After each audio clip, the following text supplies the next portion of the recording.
Azad Samaj party के राष्ट्रीय अध्यक्ष और नगीना से सांसद चंद्रशेखर आजाद प्रयागराज में अपने आंसू नहीं रोक पाए। जनता के सामने बोलते हुए चंद्रशेखर आजाद की आंखों से आंसू निकल गए। चंद्रशेखर आजाद ने कहा कि मेरे भाइयों की पीठ पर लाठियां बरस रही हैं।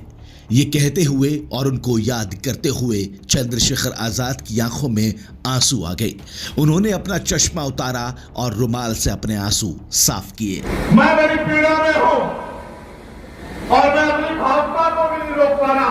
उसका कारण है कि जब मैं आपकी तरफ देखता हूं और मैंने वीडियो में आपके जुड़े हुए हाथ और आपके पकड़े हुए कान देखे थे, तो वो दृश्य चीख चीख के मेरी आंखों में आ रहा, उसको मैं भुला नहीं पा रहा।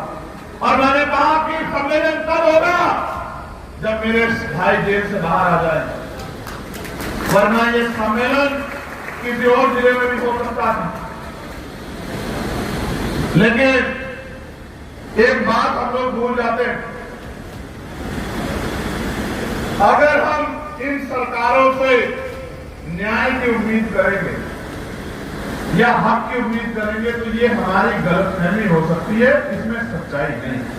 चंद्रशेखर आजाद ने कहा कि लंबे समय से हम लोग हाथ फैला रहे हैं, मांग रहे हैं, और ये मांगने की प्रक्रिया अगर हम नहीं बदलेंगे, बंद नहीं करेंगे तो ये ऐसे ही चलती रहेगी। चंद्रशेखर आजाद आगे बोले कि हमको ये तय करना है कि हमको मांगने वाला बनना है या फिर देने वाला बनना है।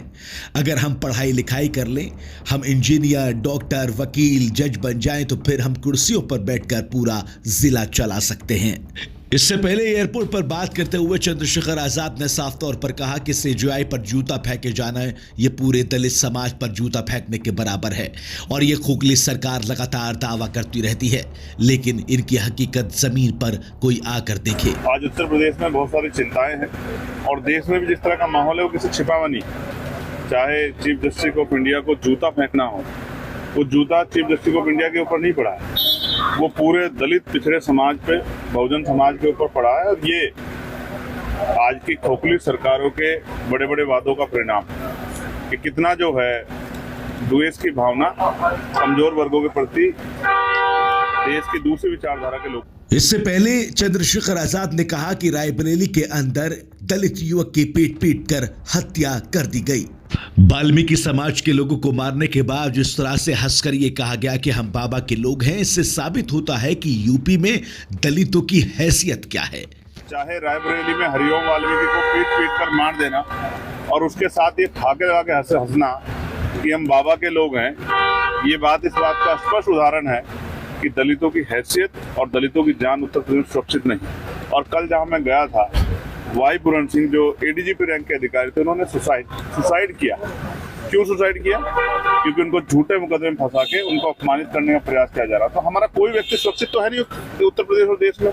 तो हमें तो अब ये चिंता हो रही है कि कल कहां से कैसे, कौन सी गोली, कौन सी लाठी, कौन सा जूता हमारे सम्मान के ऊपर पड़ेगा और हमारे लोगों को जो संवैधानिक अधिकार मिले उनको कहां से कुचला जाएगा।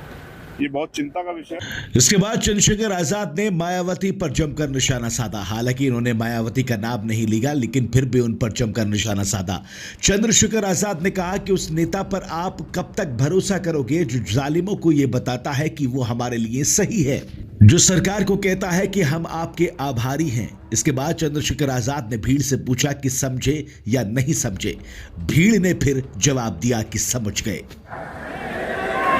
दोनों हाथ भागे बता हो सकता है क्या? मेरे प्यारे साथियों, माहौल सुनो क्या है।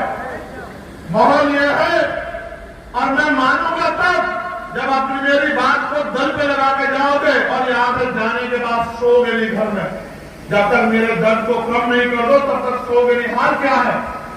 आज ये है। इसके बाद चंद्रशेखर आजाद ने वहां पर बैठी महिलाओं से पूछा कि क्या आपने हवाई जहाज में सफर किया है। महिलाओं ने ना में जवाब दिया। तो चंद्रशेखर आजाद ने फिर कहा कि आप यहां पर हवाई जहाज में नहीं बैठी, लेकिन वो आपके नाम पर रोज हवाई जहाज में यात्रा करती हैं, हवाई जहाज में बैठती हैं। चंद्रशेखर ने ये तमाम जवाब मायावती की रैली के दौरान चंद्रशेखर आजाद पर निशाना साधने के लिए दिए थे। वहां पर मायावती ने योगी सरकार की तारीफ करते हुए कांग्रेस और अखिलेश यादव की पार्टी को जमकर निशाना साधा था। साथ ही साथ जब चंद्रशेखर आजाद से उनकी कथित गर्लफ्रेंड के बारे में पूछा गया, डॉक्टर रोहिणी के बारे में पूछा गया तो उन्होंने कहा कि जब राजनीति करते हैं तो फिर इल्जाम भी सहने पड़ते हैं, ये सिर्फ इल्जाम है। चंद्रशेखर आजाद ने मायावती और डॉक्टर रोहिणी के सवालों का खूब जवाब दिया। अब देखना यह होगा कि उनके जवाबों का क्या और जवाब निकलकर सामने आता है और किस तरह का पलटवार उन पर वापस होता है।